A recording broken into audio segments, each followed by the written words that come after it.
Welcome, everyone. Thank you so much for joining us today at today's edition of Friday Connections. It is July 10th. We have been in quarantine world or COVID-19 world for 16 weeks now, and that is really phenomenal. So thank you for being part of the conversations along the way. My name is Sinika Wah. I'm with Your Clear Next Step, and originally we held the daily connections as a daily chance to connect, to network, to get tips on working together effectively and navigating through the initial part of the sort of pandemic that had us at home. And then we switched to Fridays. So we just met Fridays at 1:15, and this is our last of the Friday connections because we're going to switch to Mondays. So hearing some feedback and some response from some of the folks that we've participated with in the past, a Monday morning shot in the arm feels like a good way to start the week. So we're going to start with Monday mornings at 8:30. So starting this upcoming Monday, we're going to hit Monday mornings at 8:30. And the idea will stand. It's a couple minutes of my sharing some insights, some tips, some things that I've learned that might be useful to you, and then an opportunity to network and connect with the folks who are on the phone. So you get to introduce yourself, you get to share who you are and where you are proud to work, and you get to share a tip that ties into the topic of the day if you so desire. And we'll continue like that for as long as necessary, certainly through August. And I think we'd originally set August something as one of our end dates. So we'll go through August and see what happens and see how this evolves. So it started out of a need out of COVID-19, but I think it continues to be something that's useful to us. So spread the word. Glad to have you as part of this conversation and would love to have others join in. So today we're talking about 16 things. So it's been 16 weeks, right? So in tribute to the 16 weeks that since I was last out of my house, that's not entirely true, but 16 weeks since things felt normal. And what have we learned in those 16 weeks? And so I've got these enumerated and I'll share them as well. They'll be on our post this afternoon.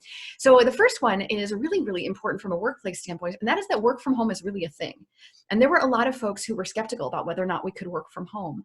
And there were people who started working from home and there were little people around them and wondered if they could actually get work done. And there were organizations that had never allowed people to work from home before or had been very reluctant.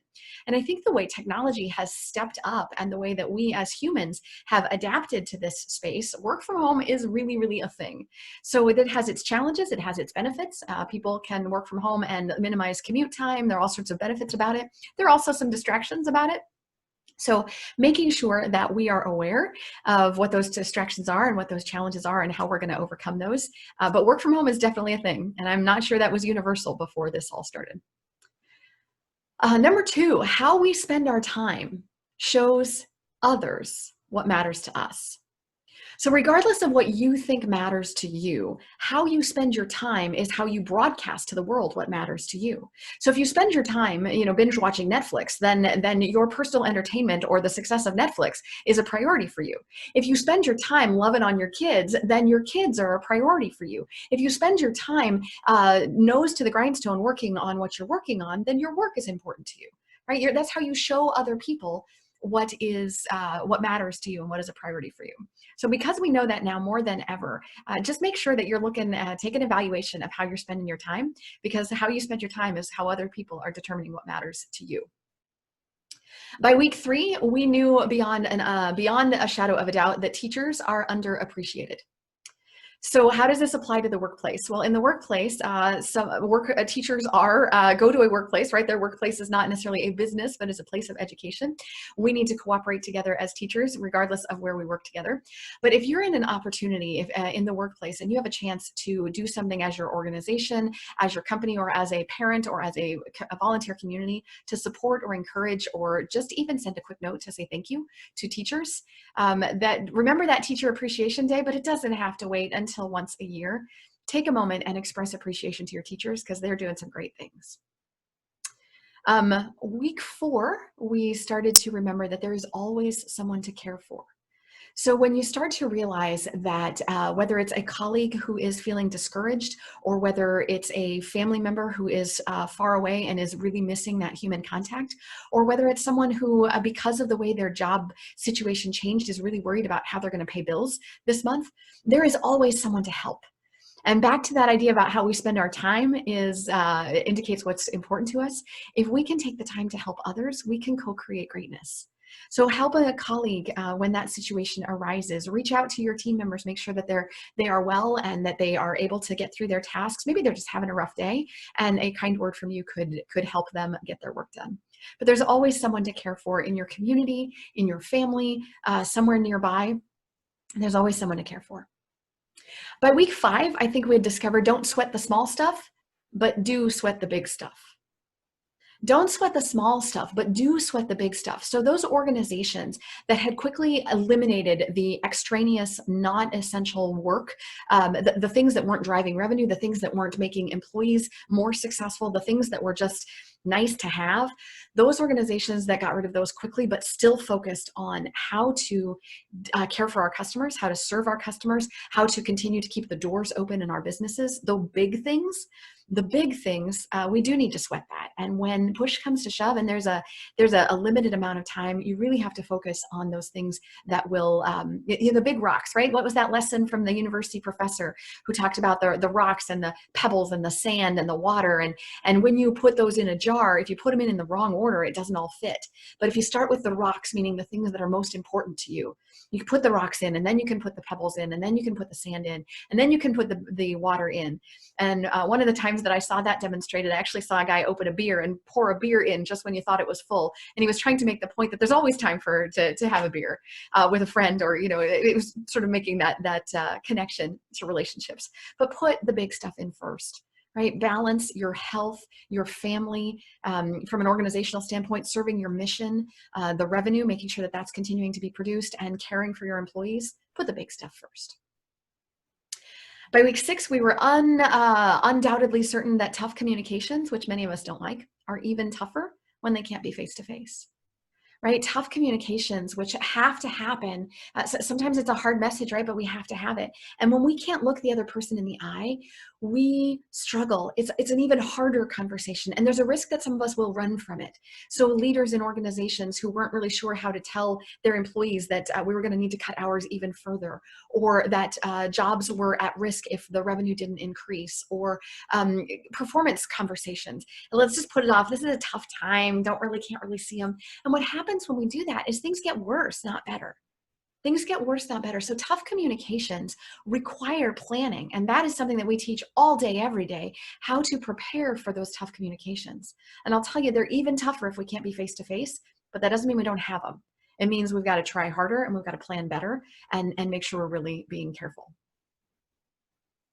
Week 7, there are heroes everywhere.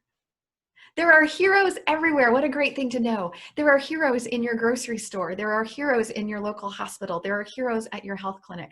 There are heroes taking care of the things that need to be taken care of, putting their own lives at risk. Teachers, doctors, nurses, essential workers, volunteer mask makers, RV donors. There are heroes everywhere, which means each one of us has the ability to be a hero for someone else.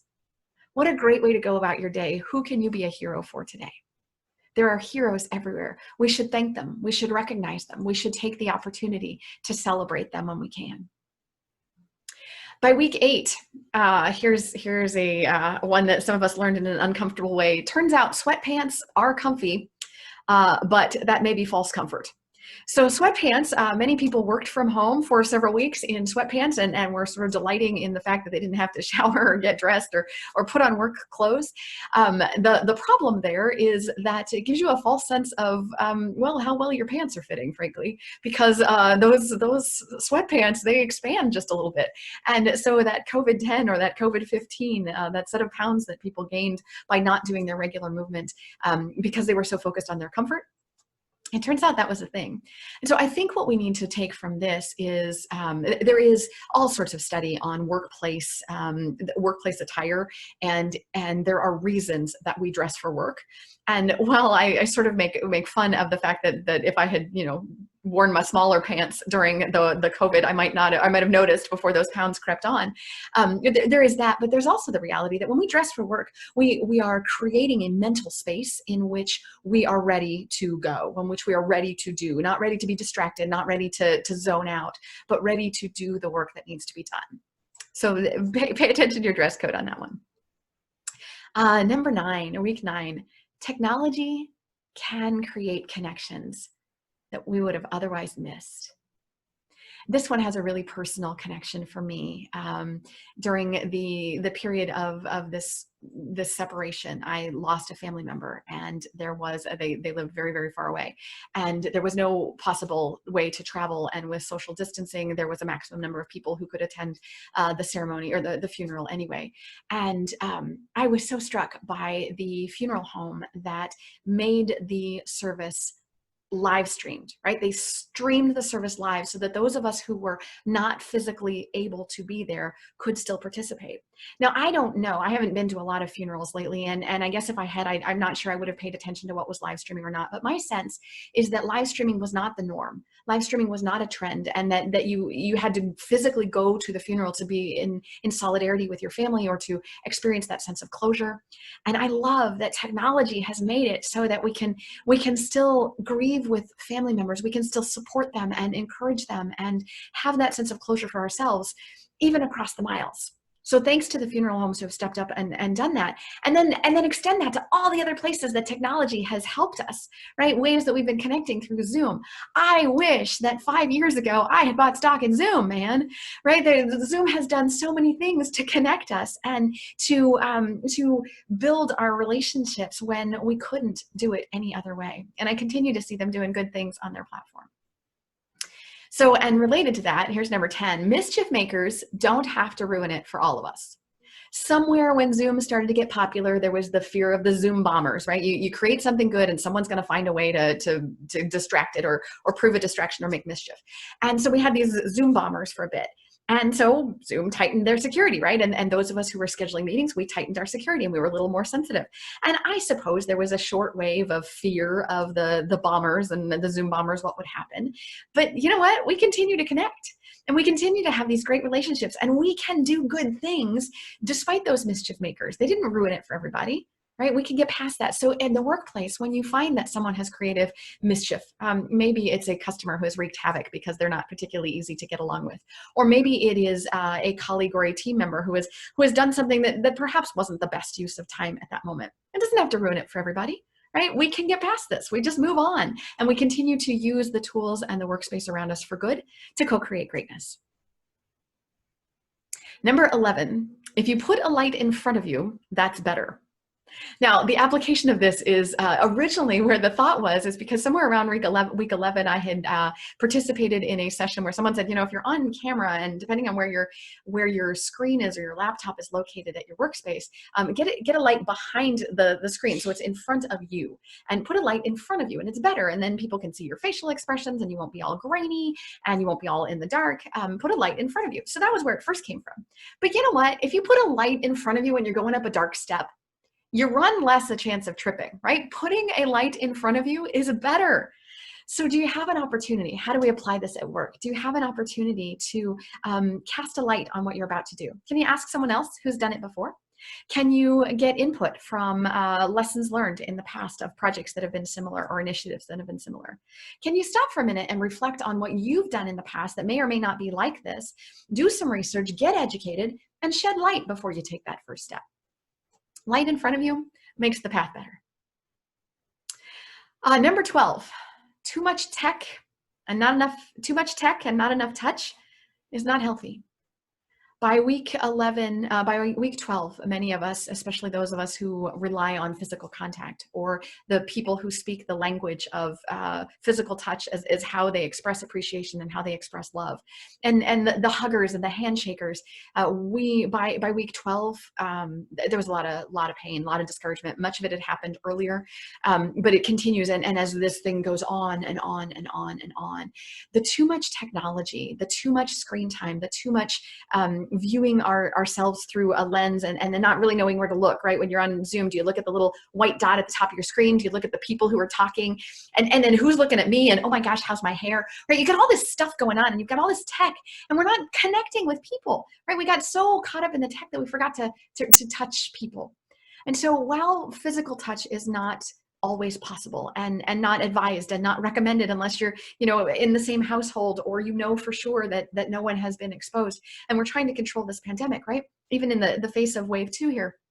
But there is something about making sure that you are doing a personal touch, right? If it can't be a physical touch, can it be a personal touch with someone who needs that? A virtual hug, but a word that says, hey, I know this would be important for you right now, and I'm connecting with you personally, not this generic Zoom thing, but me, Seneca, connecting with you, my friend, personally. You're never really alone, week 13. You're never really alone. Now, some people who found themselves working from home and all of the other people in the household were always working from home too. And you look around and you're like, oh my gosh, I'm never alone. I'm never really alone. There is no space in which I can be alone. And that can be, that can be overwhelming for many of us. You can find space at the bare minimum, go into the bathroom and close the door, and you should be able to be by yourself at some point. But the other reality, the other side of this, and why I think it's hopeful, is you're never really alone. There is always someone who can help. There is always someone who will listen. There is always someone who cares. And at even at our darkest, right? Even if we just finished week 12 and we were feeling disconnected and miserable and heartbroken because we couldn't hold the people that we love, we're still not alone. You can still reach out. You still can connect. You can use FaceTime. You can use your phone. You can call. You can text. You can drive by at various points, right? I've done it and I've seen others do it. Drive past someone's house and open the windows and stay socially distanced. I'm in my car and you're on your front doorstep, or you're inside your house and I'm in your driveway and we're talking through the windows. You're never really alone. There is always someone who cares. And as a small business owner, if you feel like you're going through this all by yourself, you're not. There are other small business owners. If as an employee, you're like, my team doesn't even care anymore, I feel like I'm in this all alone. You're not. You're not. Your team members, they do care. They're experiencing it in their own way. Reach out. You're never really alone. Week 14, something simple could save a life. Something simple could save a life. And I'm tying into that idea of the things that, like at week 12, when we were so separated and people are feeling alone, something as simple as a phone call or a text or an email to someone who's feeling really, really isolated, something that simple could save their life, right? It could change their perspective. It could make their day. Something simple like wearing a mask. We've seen the science on this, it can change the way that someone else experiences the world. Something simple. It's not hard. We're not talking about big things here. Big things can make a difference too, but something simple. And what a joy to know that we each have the ability to do something simple. Place a phone call, send a text, send an email, reach out to someone, share that information, wear a mask when you're in public spaces. Something that simple could save a life. Week 15, if something needs to be said, say it. If something needs to be said, say it.